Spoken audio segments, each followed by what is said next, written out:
उसके बाद सुरीली भागते हुए राजू रानी के पास जाने लगती। सुरीली को जैसे ही राजू रानी देखते, ये बोलते, अरे वाह सुरीली, तूने तो बहुत जल्दी जंगल से आम लेते आए। तुम्हारे गए हुए 5 मिनट भी ठीक से नहीं हुए और तुम वापस आ गई। तुम जंगल गई भी या नहीं? और आम कहाँ है? कहीं कोई मुसीबत तो नहीं आई तुम पर, जिससे भागते हुए वापस हमरे पास आ गई? हाँ सुरीली, अभी ही तो तुम यहाँ से जंगल के लिए निकली और तुरंत वापस आ गई। जरूर कुछ बात है, तुम काफी परेशान और घबराई हुई दिख रही हो। क्या बात है? किसी ने तुम्हें परेशान किया? क्या तुम हमें बता सकती हो? हम तुम्हारी मदद करेंगे। राजू रानी, हमारे गांव में बहुत ही भयानक मुसीबत आई है। मैं यहाँ से जंगल की ओर जा ही रही थी कि मैंने देखा एक छिपकली जो बहुत विशाल और खूंखार दिख रही थी। वो चाहे तो पूरे गांव वालों को एक बार में ही निगल ले।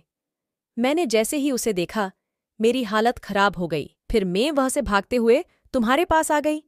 हमें जल्द ही इस छिपकली को भगाने का उपाय सोचना होगा राजू, नहीं तो पूरे गांव वालों को वो अपने चपेट में ले लेगा। सुरीली की बातें सुनते ही राजू रानी के पैरों तले जमीन खिसक जाती और ये बोलते, क्या हमारे गांव में इतनी विशाल छिपकली आई है जो अकेले पूरे गांव का विध्वंस कर सकती है?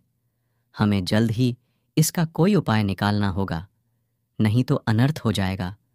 पता नहीं इस गांव को किसकी नजर लगी है जो आए दिन मुसीबत आती रहती है। हाँ राजू, ये छिपकली तेजी से गांव की ओर इंसानों का शिकार करने के लिए जा रहा है। इससे पहले कि ये गांव के लोगों को अपना निवाला बनाए, हमें उसे कैसे भी करके इस गांव से भागना होगा। ये जरूर कोई मायावी छिपकली होगा। इसके लिए हमें मायावी शक्ति की जरूरत होगी जो इसका सामना कर सके। हाँ रानी, हमें इसके लिए किसी मायावी शक्ति की जरूरत होगी जो उसके मायावी शरीर को इस गांव से बाहर फेंक सके। और उसके लिए बस एक ही है जो इस छिपकली का सामना कर सकता है, और वो है गूगली की माँ।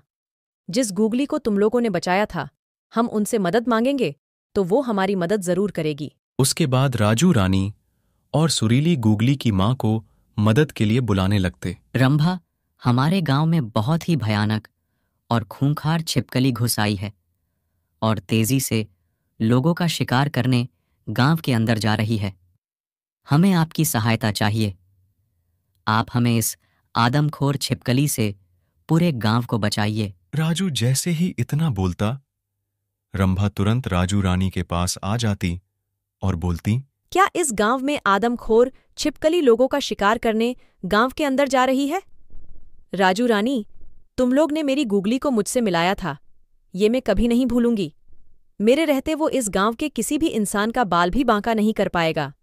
इतना बोलते ही ये अपनी मायावी शक्तियों का इस्तेमाल करती और इस छिपकली को गांव से गायब करके पाताल लोक भेज देती।